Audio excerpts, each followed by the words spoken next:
Chapter 5. Reflections in Still Water. Midnight approached with preternatural stillness, the wellspring chamber holding its breath as stars wheeled overhead through the circular opening. The crystalline walls had transformed with the darkness, now emitting a soft blue phosphorescence that bathed everything in ghostly light. The obsidian dark pool at the chamber's center remained perfectly motionless, a mirror to both sky above and soul within. Thalia stood at the water's edge, barefoot on ancient stone.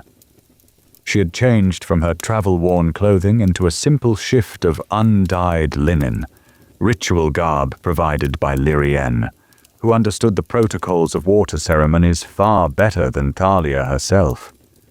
Her unbound hair fell past her shoulders, the elaborate court braids replaced by simple waves that caught the crystalline light. The others waited at a respectful distance near the chamber entrance, their forms reduced to silhouettes against the deeper darkness beyond. All except Elian, who stood closer, not intruding on the sacred space around the pool, but near enough that she could feel his presence like a physical warmth at her back. The waters are ready to receive you, the hydromancer called softly, her tattoos glowing with unusual intensity in the charged atmosphere. The boundary thins as midnight approaches. Remember, 3 breaths beneath the surface, no more. Thalia nodded, her throat too dry for speech. Since their arrival hours earlier, tension had been building in her chest, a pressure behind her breastbone that seemed to pulse in rhythm with the subtle glow emanating from the pool. Something ancient recognized her, reached for her with tendrils of memory that preceded her birth. She glanced back once, catching Elian's eye. The silver streak in his hair gleamed unnaturally bright in the crystal light, almost luminous against the darkness. His expression was carefully neutral, but she detected concern in the slight tension around his mouth, the watchfulness in his gaze. "Trust yourself," he said simply, the rough edge in his voice softer than usual. "The wellspring reveals it doesn't create. Whatever you see has always been there." The cryptic reassurance should have confused her, but somehow its meaning penetrated to a deeper understanding than conscious thought. She nodded, turning back to face the waiting water. 3 steps carried her into the pool, which proved surprisingly shallow, the water reaching only to her knees despite its appearance of infinite depth. It felt different from ordinary water, somehow thicker, with a subtle resistance against her skin. Neither warm nor cold, it seemed to match her exact body temperature, creating the unsettling sensation that her flesh dissolved where it met the liquid surface. Behind her, Tavor's mechanical eyes whirred softly as they adjusted to record the ritual. "Molecular resonance patterns increasing exponentially," he murmured. "Quantum entanglement signatures suggest temporal distortion imminent. Fascinating." "Hush with your clockwork talk," Kirshen admonished quietly. "This is ancient magic, not one of your experiments." Thalia barely registered their exchange. The pressure in her chest had intensified, becoming almost painful as she waded deeper. At the exact center of the pool, she stopped, the water now reaching her waist. Overhead, stars aligned in unfamiliar patterns, their reflection creating the dizzying impression that she stood suspended between 2 skies. The final moment of hesitation passed with the last seconds before midnight. Drawing a deep breath, Thalia bent her knees and allowed herself to sink beneath the surface. The world transformed instantly. The water embraced her like a living entity, pressing against every inch of her body simultaneously. Sound vanished, replaced by a crystalline silence so perfect it seemed to vibrate through her bones. She opened her eyes to darkness absolute. First breath held, then, between one heartbeat and the next, light bloomed around her, not from above but from within the pool itself. Pinpricks of luminescence swirled in patterns reminiscent of star systems, galaxies in miniature spiraling through the liquid void. They coalesced into ribbons of light that wound around her suspended form, pulsing with colors that had no names in human language. Second breath held. The ribbons tightened like constraints, immobilizing her in a gentle but unbreakable embrace. Panic fluttered briefly in her chest before dissolving into surrender. This was ancient magic working its will. Resistance would only deny her the knowledge she sought. Third breath nearly spent. As her lungs began to burn with the need for air, the light ribbons plunged into her chest, not wounding her flesh, but bypassing it entirely to connect with something deeper, more essential than physical form. The final barriers of selfhood dissolved, and Thalia fell into memory that was not her own. Vision, a vast chamber carved from living obsidian, stretched before Thalia's perception. Ancient symbols pulsed with malevolent light along walls that seemed to breathe, contracting and expanding in rhythm with some unseen heartbeat. The air hung heavy with the metallic scent of blood and the acrid tang of alchemical compounds that burned her phantom nostrils. At the chamber's center stood the first sorceress, her features indistinct, yet her presence overwhelming. A silhouette of concentrated power that distorted the very fabric of reality around her. Her hands wove complex patterns that left trails of golden light lingering in the air, each gesture precise and terrible in its purpose. Surrounding her in concentric circles, dozens of naked humans lay strapped to crystalline tables that hovered inches above the floor. Men and women of various ages, their expressions frozen in terror or resignation. Some still struggled against their restraints. Others had surrendered to whatever fate awaited them. The previous iterations were flawed.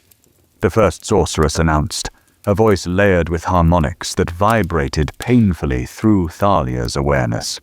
These specimens have been properly prepared. They will not disappoint me as the others did. With a gesture that sliced through the air like a blade, she activated the apparatus connected to each table. Crystalline tubes embedded directly into the captive's flesh began to pulse with luminescent fluid. Gold and crimson and midnight blue. Each color flowing in precise sequence through the network of glass and crystal. The humans convulsed as the fluid entered their bodies, their screams blending into a terrible chorus that echoed off the obsidian walls. Thalia tried to shut out the sound, to close her eyes against the horror, but in this vision state she had no control over her perception. She was forced to witness every moment, every detail seared into her consciousness with merciless clarity. Accept the gift of transcendence, The first sorceress commanded, her tone almost reverent despite the atrocity she orchestrated. Your flesh rejects what your potential embraces. Fight through the weakness of your humanity. Most failed this impossible challenge. Bodies ruptured from within as the magical compounds overwhelmed mortal physiology. Bones cracked and reformed at unnatural angles. Skin bubbled and sloughed away, revealing raw muscle that liquefied and reconstituted in patterns never meant to exist. The chamber filled with the stench of death and transformation, a nauseating miasma that clung to every surface. Yet among the dozens, a handful survived the initial onslaught. Their bodies stabilized, the fluids absorbed completely rather than rejected. The changes that killed the others manifested differently in these few. Limbs elongated with perfect symmetry, features rearranged into flawless proportions. Skin took on a subtle luminosity that seemed to glow from within. Two in particular completed the transformation more rapidly than the others. A man and woman whose bodies had become living sculptures of perfection, whose eyes now contained those distinctive gold flecks that caught the chamber's light like trapped stars. The first sorceress approached these two, satisfaction radiating from her indistinct form. Primus. She named the man, Prima, she bestowed upon the woman. first of your kind, the worthy progenitors. She waved a hand, and the restraints binding these two dissolved into mist. They rose with unnatural grace, moving as though gravity itself had different rules for their perfect forms. They stood before their creator, neither awed nor afraid, but evaluating their surroundings with cold calculation. The others are completing their transformations. The first sorceress observed, gesturing to the remaining survivors whose bodies still shifted and settled into new configurations. But perfection requires the verification. Prima turned to the nearest table, where a man struggled to control his newly transformed body. His transformation seemed incomplete. One arm shorter than the other, gold flecks unevenly distributed in his eyes, skin mottled where it should be flawless. Stand.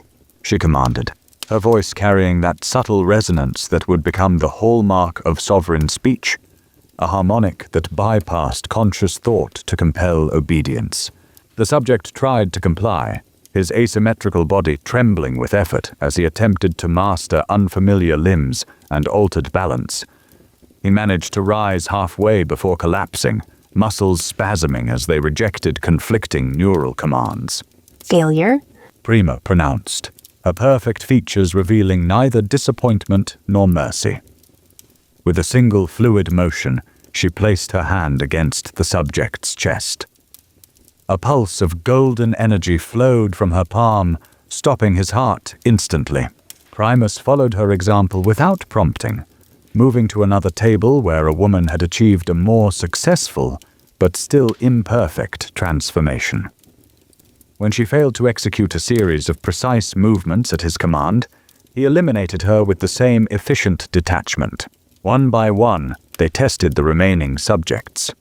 One by one, they found them wanting. The first sorceress observed with clinical approval as her first true creations demonstrated the ruthless commitment to perfection that would define their species. You understand. She said, when only the original pair remained alive. Lesser versions cannot be permitted to dilute what we have achieved. You will hold humanity to higher standards than they have ever known. We exist to elevate, Primus responded, his voice resonating with unnatural authority. We guide through superiority. Prima added, completing the thought as though they shared a single mind. The first sorceress extended her hands, placing one on each of their perfect brows. You are my first maid, the first above humanity. You are sovereign. She declared. Through you and your descendants, we shall reshape humanity in our image. Those who cannot rise will serve. Those who resist will perish. The vision blurred at the edges, the chamber beginning to dissolve as the wellspring pulled Thalia's awareness toward another fragment of history. The last image that burned into her consciousness was of Primus and Prima standing amid the bodies of their failed siblings, their gold-flecked eyes already calculating the future they would help create. A future where humanity existed in carefully stratified layers, with sovereigns eternally at the apex. Vision shift. A magnificent city rose before Thalia's perception, its gleaming spires and crystalline domes catching the light of a blood-red sunset. Unlike the walking cities of her time, this metropolis stood fixed upon solid ground, a testament to an era before the endless desert claimed the world. At its center towered a palace of impossible proportions, its architecture defying natural law as entire sections floated unsupported above the main structure. Streets radiated outward like the spokes of a wheel, each one pristine and ordered. Too ordered. Humans moved in careful patterns, their postures unnaturally stiff, their gazes fixed downward in practiced deference. Sovereign overseers stood at strategic intersections, their perfect features unmarred by time or hardship, their gold-flecked eyes surveying their domain with cold calculation. The vision drew Thalia closer, immersing her in scenes that flickered past in rapid, disjointed sequence. snapshots of a civilization built upon absolute power and casual cruelty. A marketplace. A merchant presenting fruit to a female sovereign, his hands trembling slightly as she examined his wares. This one is bruised, she remarked, holding up a peach with a barely perceptible imperfection. Her voice carried that distinctive resonant undertone that bypassed rational thought. Unacceptable standards reflect poorly on your overseer. Demonstrate the consequence. The merchant's face drained of color, but his body straightened against his will. With robotic movements controlled by her compulsion, he walked to the edge of the market terrace that overlooked a steep drop to the streets below. "Please," he begged, tears streaming down his face even as his legs carried him forward. "I have children." Jump, she commanded simply, examining her perfect nails with disinterest. The merchant's body obeyed even as his mind rebelled. He pitched forward over the edge, his scream cut short by the impact below. The crowd continued their shopping without reaction, eyes averted, fear suppressing even their instinct to acknowledge the horror. The vision shifted again, an elegant chamber within the palace. A young sovereign male lounged upon cushions while attendants offered refreshments with mechanical precision. His attention fixed upon a serving girl who had spilled a single drop of wine upon the immaculate floor. "You," he said, pointing to the terrified girl who couldn't have been more than 16. "Come here." She approached with small, reluctant steps, clearly aware of what might follow. "You find me attractive, don't you?" he asked, his voice layered with that compelling resonance that made refusal impossible. The girl's expression reflected her internal struggle, revulsion warring with the magical compulsion forcing agreement from her lips. "Yes, my lord," she whispered, her voice breaking as her own body betrayed her true feelings. "Remove your clothes and join me," he commanded with casual entitlement, not even bothering to dismiss the other servants, who continued their tasks with vacant expressions that spoke of souls retreated deep within to escape witnessing what they could not prevent. The vision mercifully blurred before showing the outcome. But Thalia felt the girl's shame and helplessness like a physical wound across her own heart. Another shift, another scene. A grand assembly chamber where dozens of sovereigns gathered in concentric circles, their perfect forms arranged in a living demonstration of their hierarchical status. At the center, 3 particularly resplendent sovereigns directed the proceedings, while representatives of the first sorceress observed from elevated platforms. "Production quotas in the Eastern Territory remain insufficient," announced one of the central sovereigns, his gold-flecked eyes scanning a crystalline tablet. 3 consecutive failures despite increased labor allocation. "The territory overseer must provide explanation," stated another, her perfect features arranged in an expression of disapproval. A sovereign male stepped forward from the outer circle, physically flawless, yet clearly diminished in status compared to the central authorities. "The drought has affected crop yields beyond our control," he explained, maintaining perfect composure despite the palpable tension. "The humans require water to produce effectively. The humans require motivation," countered the first speaker. "Cull every 10th worker publicly. The survivors will exceed quotas despite the drought. With respect, such reduction in workforce will mathematically preclude reaching the assigned targets." "You question the wisdom of efficiency through example?" interrupted the sorceress's representative, her face a blur of indistinct features, yet her disapproval unmistakable. "Perhaps your own position requires reassessment." The territory overseer immediately prostrated himself, gold-flecked eyes downcast in submission. "I misspoke. The culling will proceed as ordered." The vision shifted again, drawing Thalia into the aftermath of this cold calculation.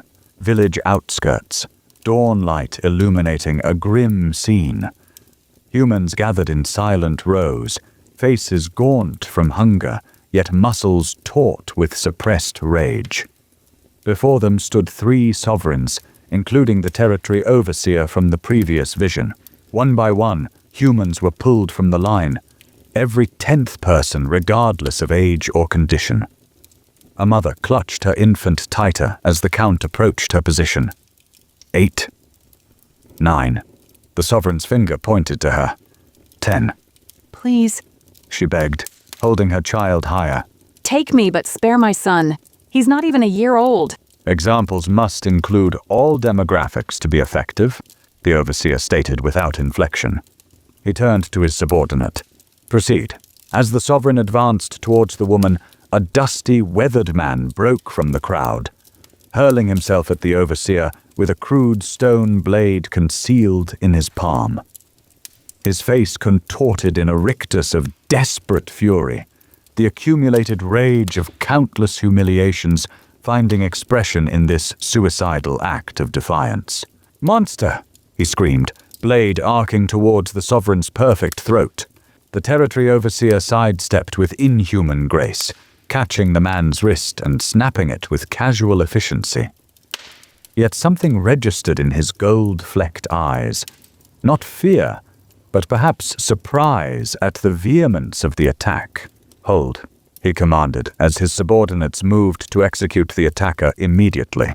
"This one shows unusual initiative. Reserve him for the enhancement trials. The seventh sorceress has requested specimens with heightened aggression response." The man was dragged away, still struggling despite his broken wrist, still hurling invectives at his captors. The woman and her child were separated with mechanical efficiency, added to the line of those marked for death. Yet something had changed in the watching crowd. Eyes that had been downcast now darted between neighbors in furtive communication. Hands clenched into fists at sides. Bodies tensed, calculating odds, measuring distances to the sovereigns who stood before them. Too few to act today.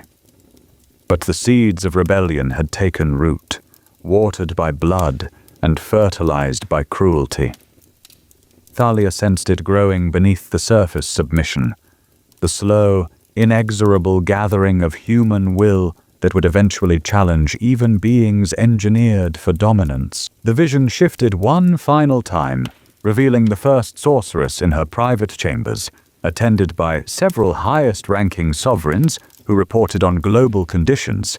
The humans grow increasingly resistant to compulsion, stated an aged Primus, his physical perfection unchanged since his creation, yet his manner suggesting accumulated experience. Each generation requires stronger resonance to ensure compliance. As expected, Replied the first sorceress, her features still frustratingly indistinct to Thalia's perception. they adapt. It is their primary survival mechanism. Then we must adapt faster.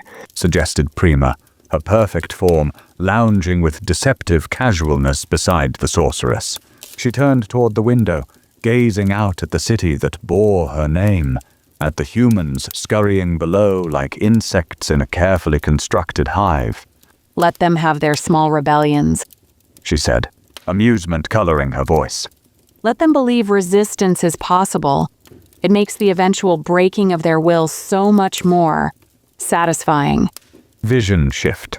A vast arena stretched before Thalia's perception, its circular walls rising hundreds of feet into the air.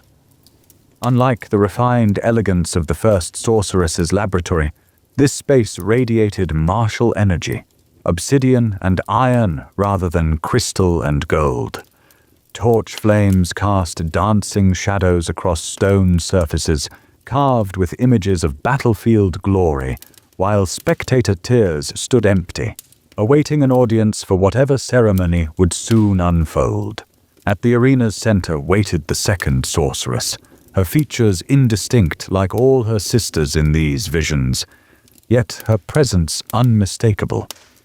She wore armor of some strange metal that seemed to absorb light rather than reflect it, and her movements carried the fluid precision of a lifelong warrior.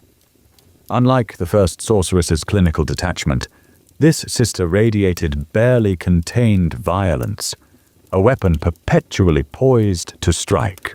Surrounding her stood a ring of perfect sovereigns, their gold-flecked eyes watchful as they maintained positions with mathematical precision. Beyond them, A second circle formed of guards with more conventional weapons, humans serving the sorceress elite, their expressions vacant with the empty compliance of the compelled. Bring them, commanded the second sorceress, her voice carrying that distinctive harmonic that bypassed conscious thought, yet with a sharper edge than her elder sister's tones, a blade rather than a needle. The arena's massive gates groaned open, and a procession entered. Hundreds of human captives driven forward by sovereign overseers. Unlike the compliant servants, these humans exhibited defiance despite their chains.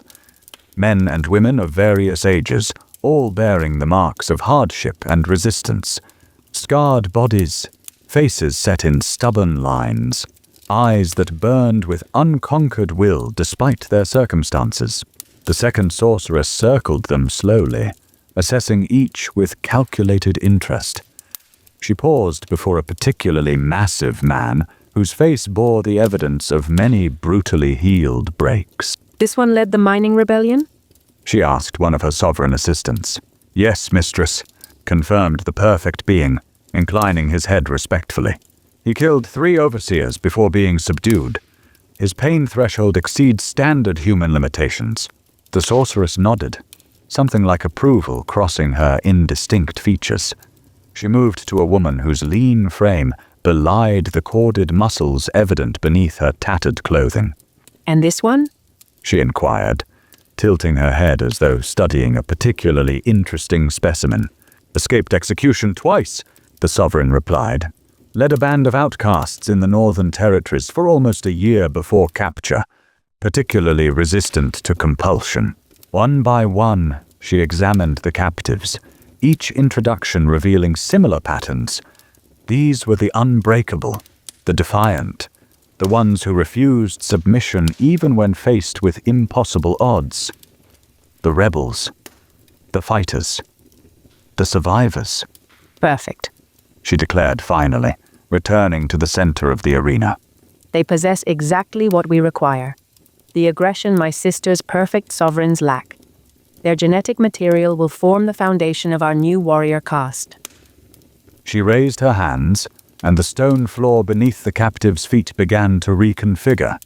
Circular platforms rose, each containing a single prisoner, elevating them several feet into the air.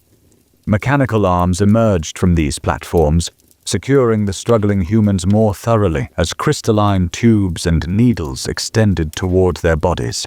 What are you doing to us? Demanded the mining rebellion leader, straining against his restraints with muscles that bulged impressively despite his captivity. The second sorceress approached him directly, close enough that he could likely make out her features, though they remained frustratingly blurred to Thalia's perception. Honoring you? She replied, a tone suggesting she genuinely believed this. Your defiance, your strength, your refusal to submit. These are qualities worthy of preservation. My sister creates perfection from clay. I prefer to work with steel already forged in fire.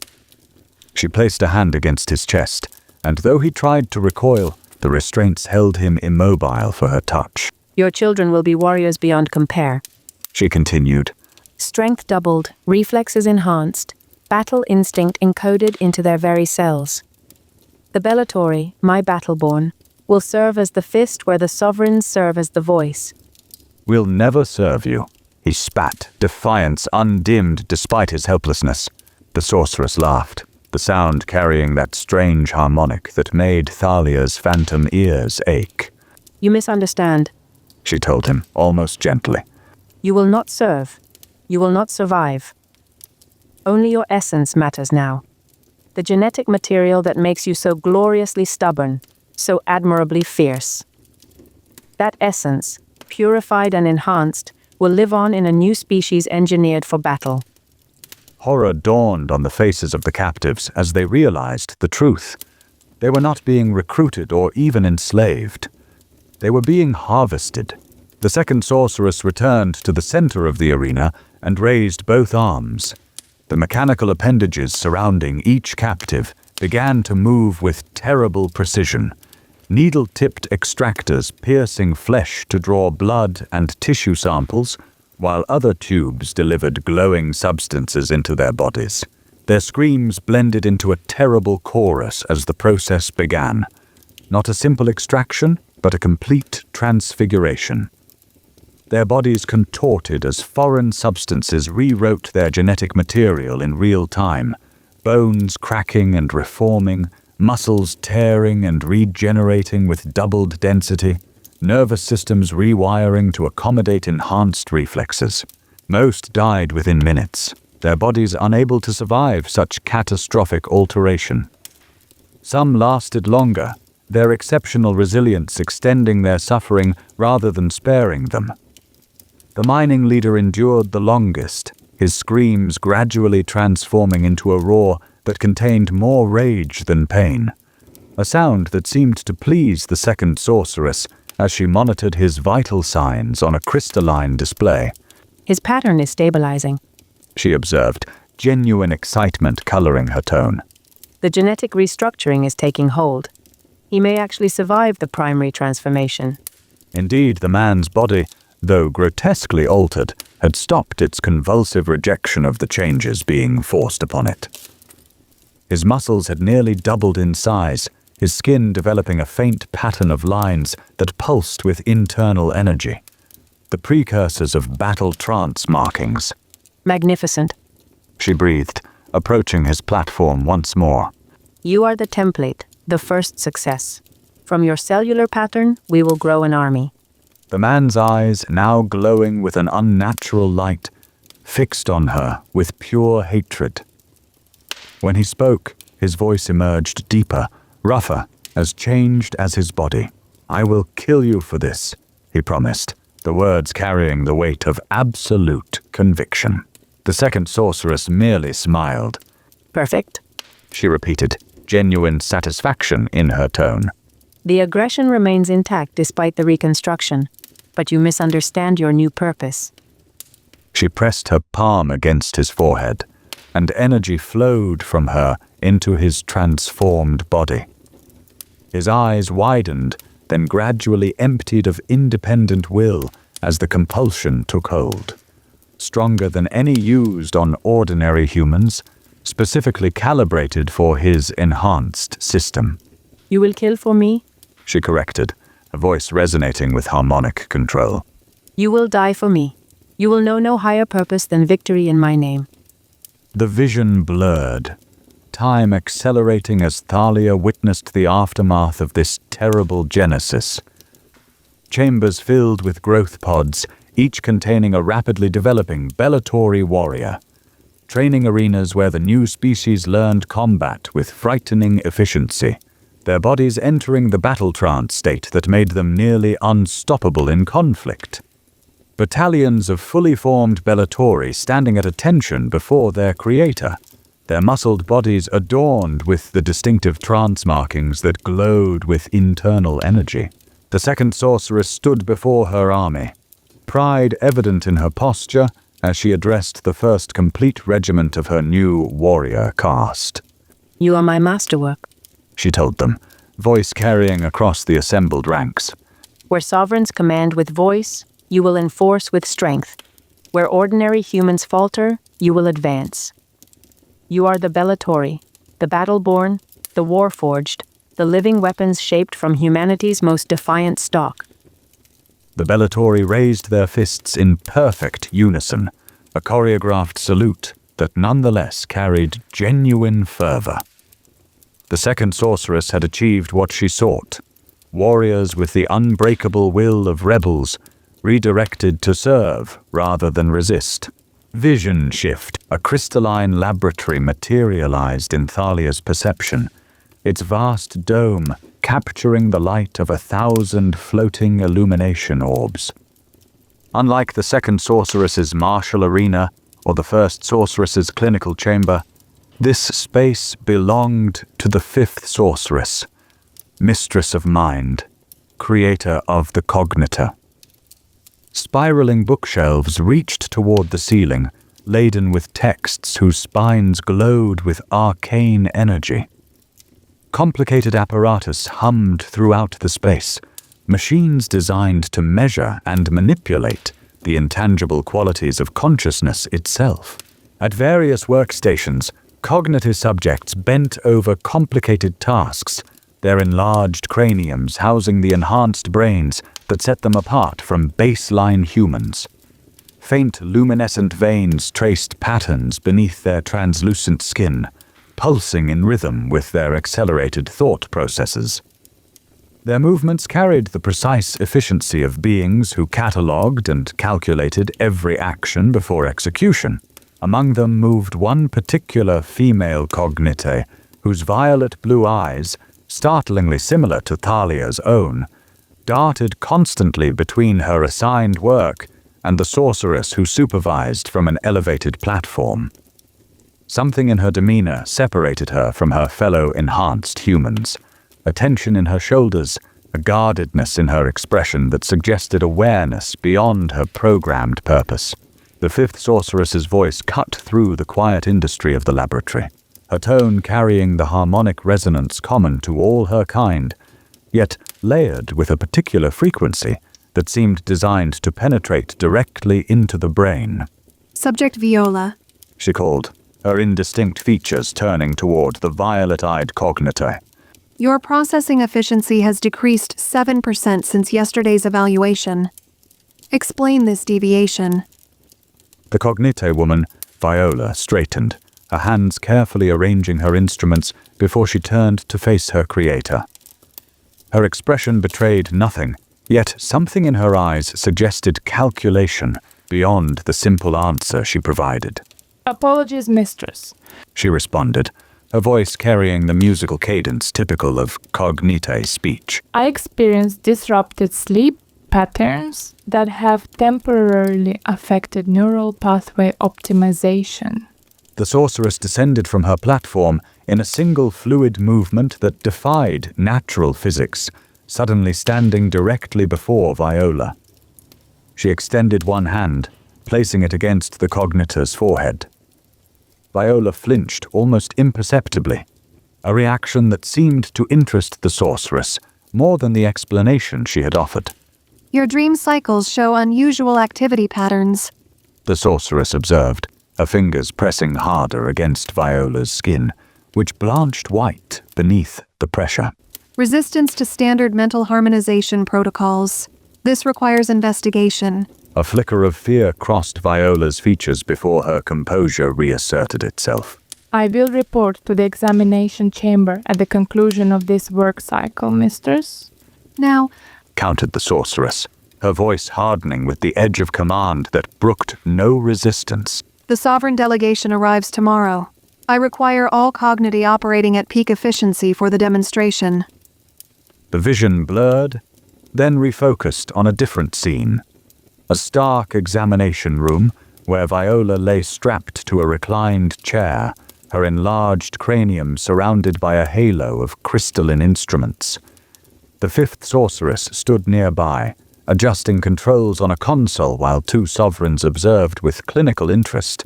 Cognity represent our greatest achievement in mental enhancement.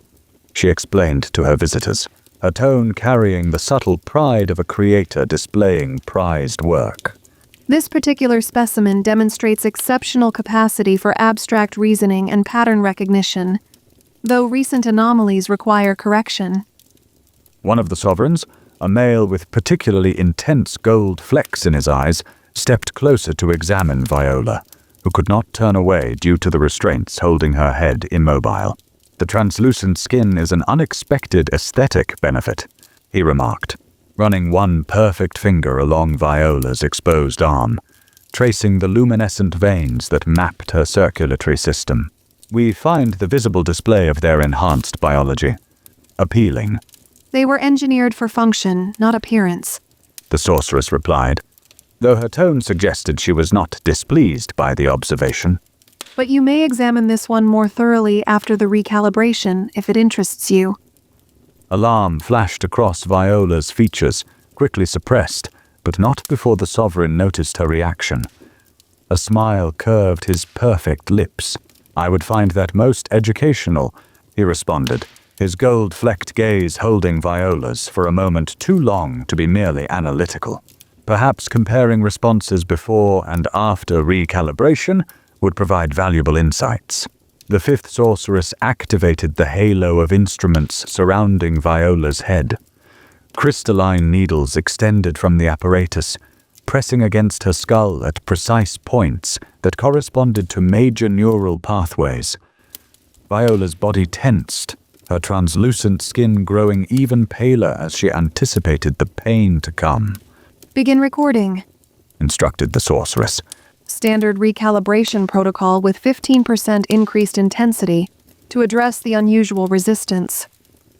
Light pulsed through the crystalline needles, and Viola's back arched in silent agony as energy pierced her enhanced brain, forcibly restructuring neural connections that had begun to develop independent patterns. Her face contorted in a silent scream, jaw locked against vocalization by either pride or conditioning. The sovereign male watched with evident fascination, his perfect features arranged in an expression of scientific interest that failed to completely mask the pleasure he derived from witnessing her suffering. Remarkable pain threshold, he observed. Does the enhanced brain structure allow for greater sensory processing, or does their training simply suppress outward manifestation? Both, the sorceress answered, adjusting a control that intensified the procedure. Cogniti experience pain more acutely than baseline humans, but are conditioned to compartmentalize the experience as mere data. This one, however, displays unusual stubbornness in certain mental domains. The vision blurred again, shifting to yet another scene. Viola stumbled down a darkened corridor, one hand pressed against the wall for support, the other clutching a small crystal vial filled with glowing blue liquid. Her normally fluid movements were jerky and uncoordinated, after effects of the recalibration clearly evident in her physical distress. As she rounded a corner, she collided with a human servant, an older woman carrying cleaning supplies who dropped her burden in surprise. The bottles clattered to the floor, echoing alarmingly in the empty hallway. Forgive me. Viola whispered, her voice hoarse and uneven. She attempted to straighten but swayed dangerously, nearly falling. The human woman's weathered face registered first alarm, then compassion as she took in Viola's condition. Without hesitation, she reached out to steady the Cogniti woman, supporting her with surprising strength for her age. "Easy now, miss," she murmured, her voice carrying the rough accent of the lower service tiers. "They've been at you again, haven't they? Those monsters with their calibrations and optimizations." Viola stiffened, clearly unused to such direct criticism of her creators, especially from a baseline human who risked severe punishment for such words. The human woman seemed to recognize her error and quickly glanced around to ensure they were alone. "Never mind my loose tongue," she said more quietly. "Let me help you to your quarters. I know a service passage that avoids the main halls." Viola hesitated, studying the woman's face with the intense focus of her enhanced perception, perhaps searching for deception or ulterior motive. Finding none, her shoulders relaxed slightly. That would be appreciated, she admitted, the formal language of the cognitor softened by genuine gratitude.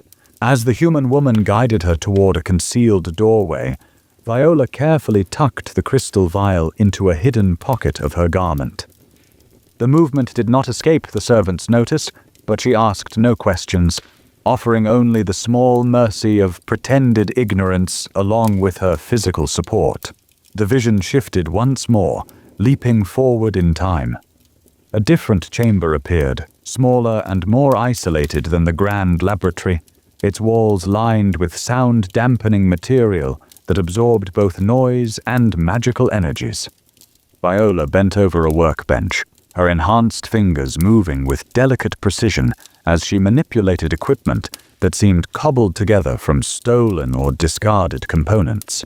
The door slid open, causing her to freeze momentarily before relaxing as she recognized the entrant, a young male cogniti whose features carried the distinctive markers of their shared species. though his cranial development appeared less pronounced than Viola's, suggesting he belonged to an earlier, less refined generation of their kind. "The sorceress has summoned all laboratory staff," he informed her, his gaze darting nervously to her concealed work. "The first has arrived for inspection. You have perhaps 10 minutes before your absence is noted." 10 minutes will suffice. Viola replied, turning back to her work with renewed urgency. Is everything prepared in the ventilation system? "Yes. Once released, the compound will reach all residential sectors within 17 minutes. The delayed neurological effect should manifest during collective sleep cycles." Viola nodded, carefully decanting a luminescent blue liquid into a series of smaller vials.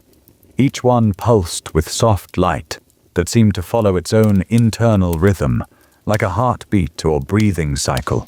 This is the final batch. She said, securing the vials in a specialized container. The dream plague will free them, even if they never know it was our gift. The male cognitive frowned slightly, his expression betraying doubt that he quickly attempted to conceal. "The human test subjects experienced significant side effects," he reminded her cautiously. 23% entered extended dream states from which they could not be roused. An acceptable casualty rate compared to what the sorceresses plan. Viola responded, her violet blue eyes hardening with resolution. She closed the container with a decisive click, then turned to face her companion fully. The vision shifted again, showing fragmented scenes in rapid succession. Viola releasing the compound into the ventilation system, humans throughout the city falling into troubled sleep that gradually deepened into something more profound. Sovereigns reporting to alarmed sorceresses that their compulsion commands were meeting increased resistance. The fifth sorceress realizing too late the source of the sickness sweeping through the population. And in that moment, across the centuries that separated them, Thalia recognized her ancestor, the woman whose blood flowed in her own veins, whose legacy had shaped her destiny long before her birth. The blood of the Plague Maker, the key to either strengthening or breaking the ancient prison. Vision, a vast circular chamber materialized around Thalia, walls of polished obsidian reflecting the glow of 9 crystalline thrones arranged in a perfect circle. Each throne pulsed with a unique color: gold, crimson, azure, emerald, violet, shadow black, verdant green, silver white, and one that seemed to shift between all colors and none. Upon these seats of power sat the 9 sorceresses, their features indistinct, yet their presence overwhelming, the air around them distorting with concentrated magical energy. The first sorceress rose from her golden throne, her form seeming to elongate unnaturally as she moved to the chamber's center. A pool of quicksilver spread beneath her feet, its surface rippling to display images of cities and territories under their control, a living map of their domain. "Sisters," she began, her voice layered with those unsettling harmonics that made Thalia's phantom ears ache. "our sustenance diminishes. The worship energy we harvest from our subjects has decreased by 17% in the Western Territories, 23% in the North." Murmurs of discontent rippled through the chamber, the very air seeming to vibrate with their displeasure. The second sorceress, creator of the Bellatori, leaned forward on her crimson throne, the shadows of her armor shifting like living things across her indistinct form. My warriors report increased resistance to compulsion commands, she stated, her tone sharp with barely contained rage. 3 battalion leaders executed subordinates for hesitation in the field. The remaining troops performed efficiently, but required stronger compulsion than previously recorded. The fifth sorceress, mistress of the cognitor, tapped long fingers against her violet throne, sending ripples of energy through the crystal structure. A pattern emerges. She observed, her voice carrying the precise cadence of analytical thought. The disruption coincides with increased dream activity among the human population. My cognitive report unusual brainwave patterns during sleep cycles, patterns that appear to amplify resistance to our influence upon waking. The eighth sorceress, a silver-white throne glimmering like captured moonlight, spread her hands. The air above the quicksilver pool shimmered, conjuring images of sleeping humans whose bodies glowed with faint luminescent patterns, energy pathways that should not exist in baseline human physiology. My Volucri observed the phenomenon from the dream towers. She explained, her voice ethereal and distant. The humans are connecting through their dreams, creating a network of shared consciousness that persists, however faintly, into waking life. This shared awareness strengthens their individual wills. The first sorceress waved a hand through the floating images, dispersing them into motes of light that scattered before reforming into a map, highlighting specific locations. The epicenters. She stated flatly. 5 points of origin, all corresponding with research facilities overseen by the Fifth Cognity. This is not coincidence. All eyes turned to the fifth sorceress, whose form seemed to contract slightly under their collective scrutiny. Impossible, She countered, though uncertainty threaded through her harmonic voice. My cogniti are incapable of concealing such treachery from me. Their minds are open books to my perception. Yet the evidence suggests otherwise. Interjected the third sorceress from her azure throne, flames dancing along her copper-red forearms. Perhaps your pride in their intellectual capabilities has blinded you to their capacity for deception. The fifth sorceress rose in a fluid motion, violet energy crackling around her indistinct form. I will investigate personally, She declared, her tone shifting from defensive to dangerously calm. If treachery exists among my creations, I will extract every detail before their termination. The ninth sorceress, who had remained silent until now, finally stirred on her color-shifting throne. Unlike her sisters, whose forms maintained some semblance of humanoid shape, the ninth existed as little more than a suggestion of presence. A void in the shape of a woman, stars occasionally visible in the darkness of her non-form. Extraction will come too late, She stated, her voice unlike her sister's, devoid of the compelling harmonics, instead sounding like multiple voices speaking in perfect unison from different distances. The contamination is spreading exponentially through dream pathways. This dream plague cannot be contained through conventional means. What do you propose, sister? The first asked, a golden throne pulsing brighter as she addressed the ninth. The ninth sorceress rose, a void form seeming to absorb light rather than displace it as she moved. The quicksilver pool beneath her rippled violently, its surface fracturing into countless smaller pools that reflected not the chamber around them, but different dreamscapes, fragments of human subconscious made momentarily visible. I have foreseen this possibility, She replied, extending arms that seemed more concept than substance. The solution requires a new approach, a new creation that exists between realms, beings capable of navigating the dream paths while maintaining physical form in the waking world. Hunters designed specifically to combat this plague at its source. You speak of a 10th species? Questioned the fourth sorceress from her emerald throne, skepticism evident in her tone. The strain on the world's magical infrastructure already approaches critical thresholds with 9 enhanced human variants. Not enhanced humans, Corrected the ninth, star points flaring briefly within her void form. something new, something between. The Dreamwalkers will not require the same energetic foundation as our previous creations. They will draw sustenance directly from the dreamscape itself, feeding on the very connections this plague establishes.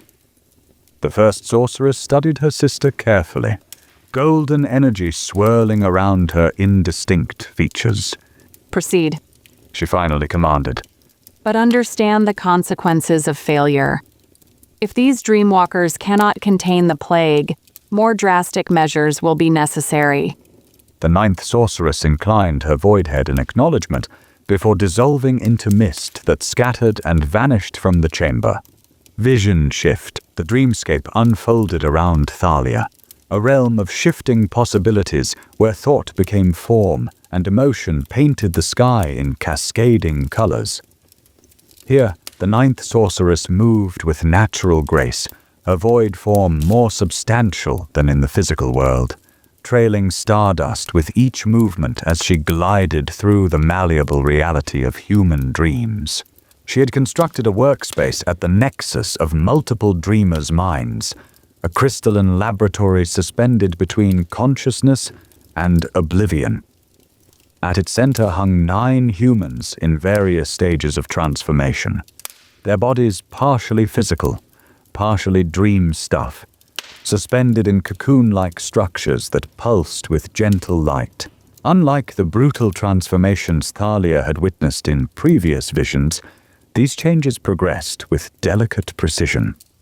The subjects floated peacefully, their expressions serene as their forms gradually shifted between states of matter and energy, flesh and dream. Yes. The ninth sorceress murmured, examining the progress of a young woman whose body had become nearly transparent, stars visible through her translucent form. The integration proceeds as designed. You will be the first to walk between worlds, my children. She moved among her creations, adjusting the flow of energies, occasionally touching a subject's forehead to monitor their internal transformations. Her methods bore little resemblance to the clinical brutality of the first sorceress or the martial efficiency of the second. Instead, she worked with something approaching tenderness, each adjustment precisely calibrated to the individual's unique dreamscape. A disturbance rippled through the dreamscape, a wave of discord that momentarily destabilized the laboratory's structure.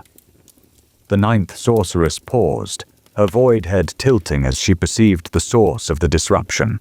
The plague spreads faster than anticipated, she observed, more to herself than to her unconscious subjects. We must accelerate the final phase. She approached the central cocoon, which contained a man whose transformation appeared most advanced. His form shifted constantly between solid and mist, pinpricks of starlight embedded within his translucent flesh. The ninth sorceress extended her hands, placing them on either side of his partially substantial head. Awaken, first walker, she commanded, her voice resonating not through air, but through the fabric of the dreamscape itself. Cross the threshold between worlds. The man's eyes opened, not human eyes, but voids filled with distant stars that mirrored the ninth sorceress's own non-form. He regarded his creator with alert awareness, recognition dawning in his starlit gaze. I hear you, he responded, his voice carrying the same quality of multiple simultaneous speakers that characterized the ninth's speech. I perceive everything. All dreamers, all dreams, connected through invisible pathways. The ninth sorceress nodded, satisfaction evident in her posture despite her featureless form. You are the first walker, she told him as the cocoon dissolved, allowing him to float free in the dreamscape laboratory. Progenitor of a new species designed to navigate the dream paths, to identify the source of contamination that threatens our dominion. She gestured, and the dreamscape around them shifted to display thousands of human dreams connected by glowing filaments. A vast network spreading across cities and territories like a luminescent web. The dream plague allows humans to share consciousness through their dreams, she explained. This shared awareness creates resistance to our compulsion, diminishing the worship energy we harvest.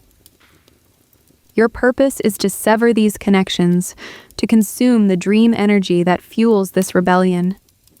The first walker studied the network with his star-filled eyes, understanding blooming in his expression as he extended a partially misty hand toward the nearest filament.